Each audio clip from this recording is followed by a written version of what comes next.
Ayan mga pre, ito, CB125, tama-tama, nakakapasok pa si pare, no? Paparinig ko sa inyo ang andar at para ganun pa rin, magkaroon tayo ng idea, no? At sasabihin ko sa inyo yung sira nito. Start natin. Naka-neutral na. Go! Ayan, oh.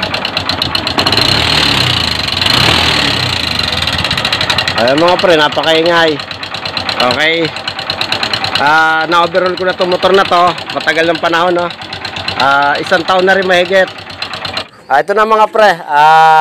Ito na nga, nakalas na natin. Ito na muna nakita natin mga pre. Yung kanyang ano, gaya nga sinabi ko, bearing ng cams. Ito, yung dalawang bearing na ito. Rocker arm, may tama rin. Kalog na yung kanyang roller, kaya pinapalitan natin. Tapos, roller guide, chain guide. Kasi nag-uusok din pala to. Nagpabili na rin tayo ng ano, ito sinukat ko na yung gap niya sa dito sa ating cylinder block at swabing mga pre. Yan. Mga pre, orig to ha. Yan. Okay. Valve seal, dalawa yan. Ito, timing chain. Ayan oh, orig din. Halos lahat to mga pre, orig to lahat. Roller guide. O-ring ng ating cap tappet. Ayan. Tapos itong dalawang bearing mga pre sa ano ha, sa cams natin, sa cylinder head. Check natin yung kanyang ano, laki or numero 6904 C3. Ayan oh. Ayan mga pre, sukat nito. Ito yung malaki. Ayan oh. Tapos yung maliit naman. Ayan mga pre, sukat nung ano, bearing ng ating cams yung maliit 6000 cm. Ayan. Okay.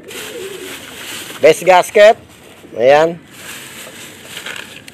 Ito yung rocker arm mga pre. Ayan. Orig din to mga pre. Kano ka mo nito pre?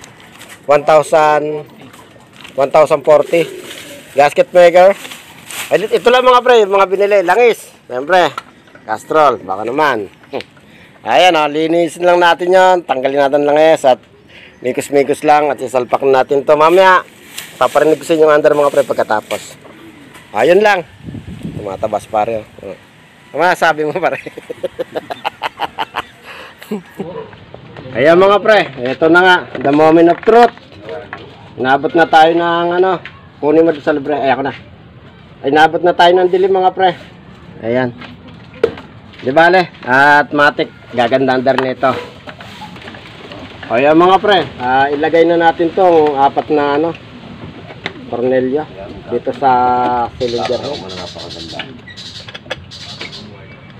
Ayan. At mga pre, kaya tayo nakagawa nga pala ngayon, no? Nakakapasok pa kasi kapiraso pa lang yung hinuhukay.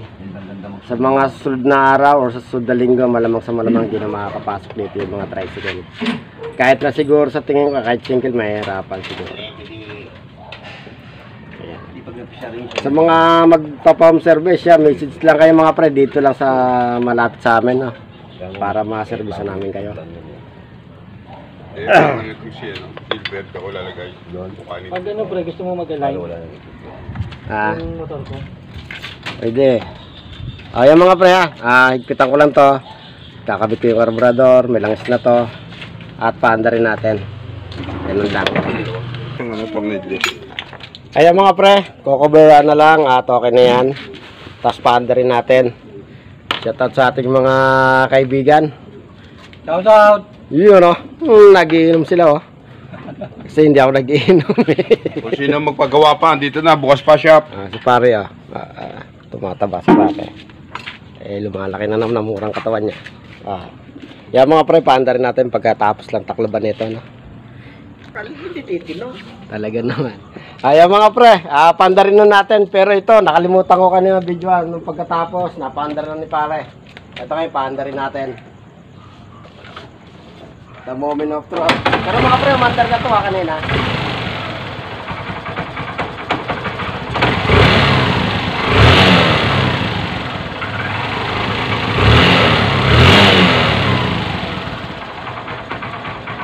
Yun oh.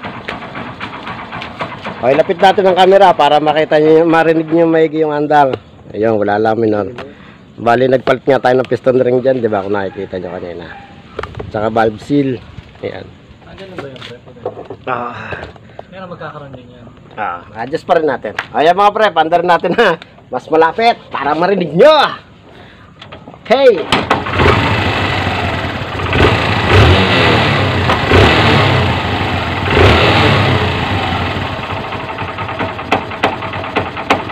Yung mga pre, yung lumalagotok na yung clutch damper. Pero pag ginawa ka natin yung kanyang clutch lever, mawawala yan. Yan o. Diba? Ganyan siya katahimik kapag hindi sira yung clutch damper sana. Kaso hindi natin nagawa yung clutch damper, no? Ayan lang. Pag binitawan natin yung kanyang clutch damper, yung kanyang clutch lever, nalagotok. Yun. Pag pinisil natin, mawawala. Ayan, sabi natin yung clutch damper. Yan mga pre, okay na to. Yun o. Pero pag binitawan mo yung kanyang clutch lever, nalagot to. Pag pinisil mo, nawawala. Yan, napakapino ng andar oh. Matindi!